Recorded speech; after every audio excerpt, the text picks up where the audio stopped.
After spending 4 days in Hokkaido, we realized just how underrated Japan's North Island is. We hope our trip provided you with some good inspiration and locations to help you plan a trip to Hokkaido yourself. The videos playing in the background are just a piece of what we explored in Hokkaido, and if you want to see any of these places in more depth, make sure to check out our other videos.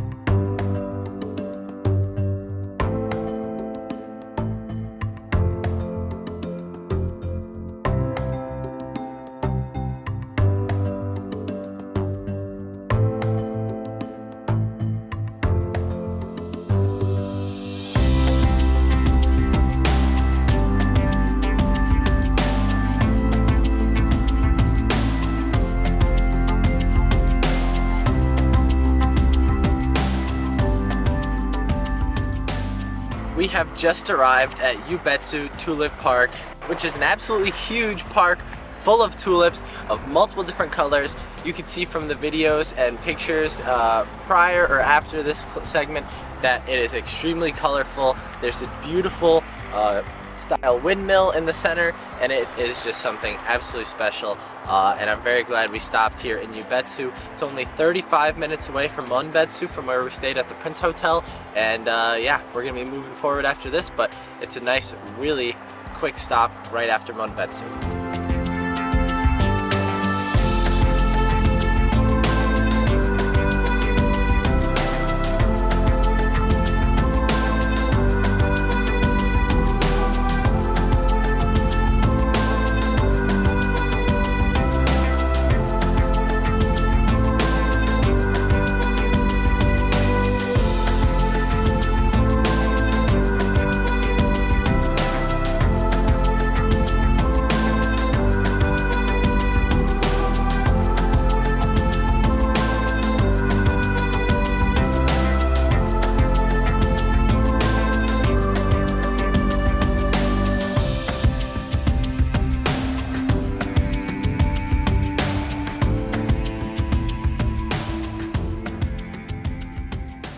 After spending some time in the morning at Yubetsu Tulip Park, we are on the way to Akan National Park, and we are going to stop at another flower park in Ozora, Higashimokoto Shibazakura Park, which is one of the biggest and most famous flower fields in the area and covers about 25 acres of land.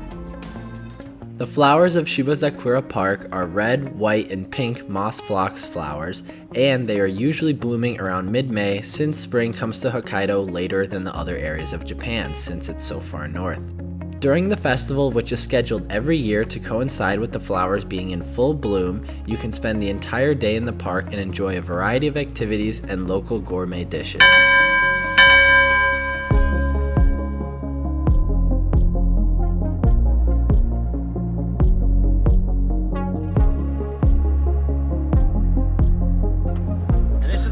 Gate here.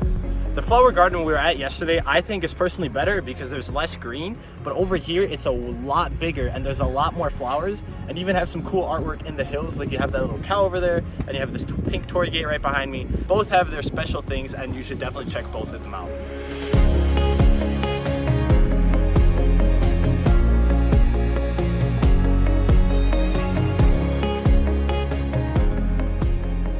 So our next stop was Higashimokoto Shibazakura Park, which is one of the biggest flower parks in all of Hokkaido. And as you can see, it is absolutely huge, covering like 2 or 3 big hills, a lot of purple, a lot of pink, a lot of red, a lot of white. And there's even a go-karting track, which we were gonna try, but it looks like you go way too slow for our liking. We are on our way to a lake right now. I forget the name of it, because Moshimitu or something.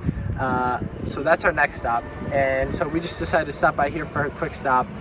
It's $600, 600 yen entrance fee. If you want to check this out, it is very nice. It's on the way to the lake in North Hokkaido. So yeah. And it smells amazing. And it smells great. It smells fantastic. I'm not gonna lie. My nose is very happy with this.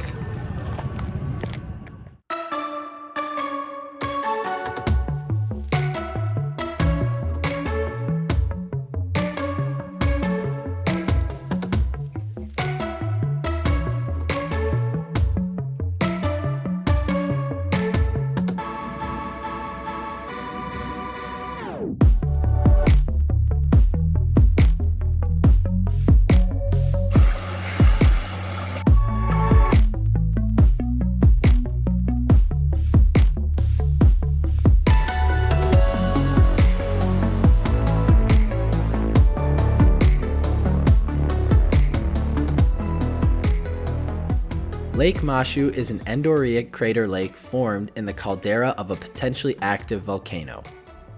Endorheic means that it is a water source that is completely isolated from the ocean, which means no flowing rivers flowing out of the lake.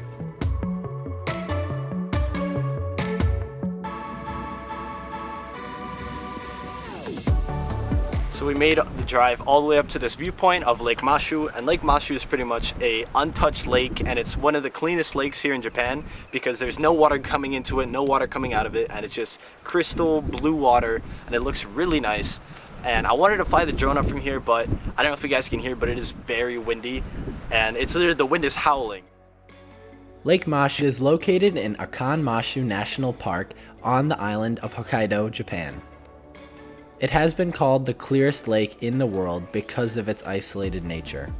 Lake Mashu is also one of the country's deepest lakes, and while it is appreciated for its clear blue water, it also famously and frequently is blanketed in heavy fog.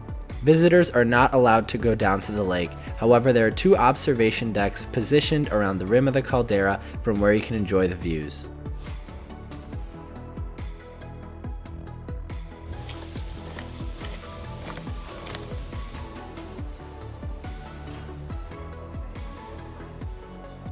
After a quick stop at Lake Mashu, we're getting some ramen because we've been driving all day and we're almost at our hotel. We still got 2 hours left, but we had to stop. We saw this place and it looked great. Oh yeah.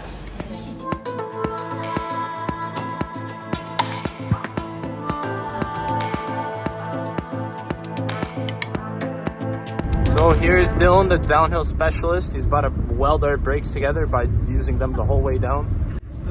In the Toyota Ruby, bro. The drum brakes. Literally.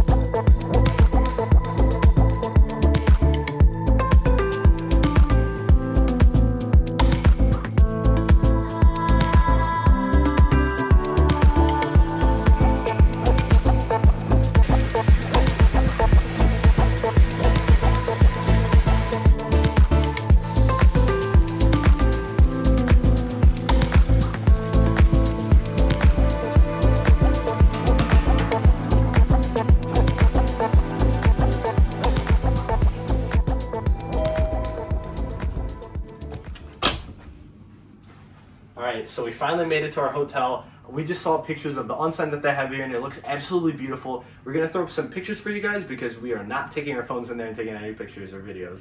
But we've got a really nice room here. We've got these 2 beds for my mom and my dad. And then me and Dylan are probably going to get the short end of the stick again. We're going to sleep on the futons and the tatami mat. But I wouldn't call that the short end of the stick. I mean, it is the Japan experience, so that's pretty sweet. I don't know, it's got the Japanese kind of like architecture style, Japanese style, and it's a little modern as well. Another nice room that we have here, we have a dinner buffet that we're going to show you guys as well. But that's pretty much it. This is pretty much nearing the end of our trip here, guys, because all we have tomorrow is we have to drive all the way back down to Sapporo and fly out to Tokyo, and then we're going to be leaving from Tokyo at around 5 o'clock back to the US, which is kind of crazy because we're going to be leaving Japan around 5 o'clock, and we're going to be 5 o'clock p.m., and then we're going to be landing in Chicago the same day at 2 p.m. So we're literally going back in time, guys. We're time travelers.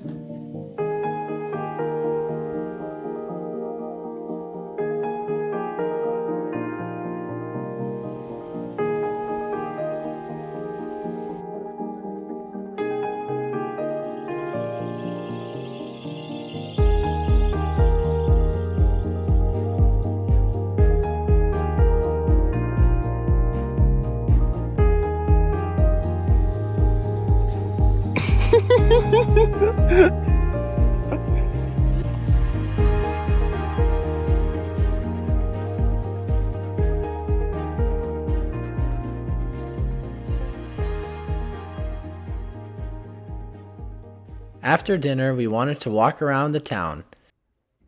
The Lake Akan Ainu Kotan is an Ainu Kotan settlement inhabited by around 120 people in 36 residencies. The Ainu are an indigenous people who primarily inhabit the island of Hokkaido in Japan, but also live in the north of Honshu, Japan's main island, and Sakhalin Island in Russia. There are more than 24,000 Ainu people in Japan currently. One of the standout features of Ainu Kotan is the collection of traditional Ainu houses, each telling a story of the past. Walking through these well-preserved structures, you'll feel a deep connection to the history and traditions of the Ainu culture.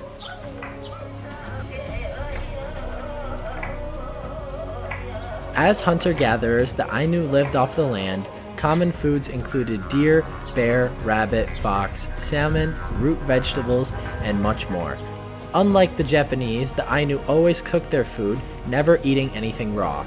Common hunting weapons included poison spears, bows, and arrows. This was a really unique and interesting part of our trip, since most of the time we were looking at traditional Japanese housing and the areas where people lived like samurais and other things like that, but never indigenous people that natively inhabited Japan a long time ago.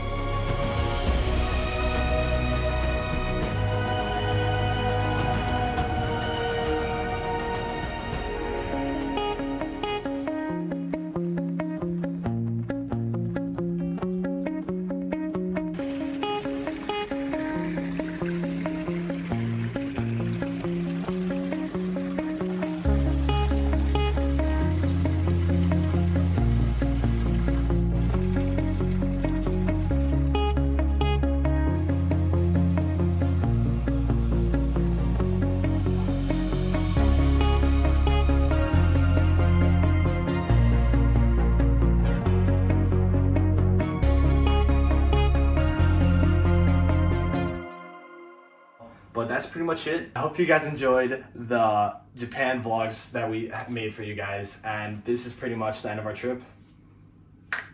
Sweet! And Thanks for watching. Like and subscribe. Yep, thanks for watching, guys. Like and subscribe. And if you want more trips like this, make sure you subscribe, because that's what keeps us going. But we only have time for this much. And yeah, that's about it for you guys. And we will see you all later.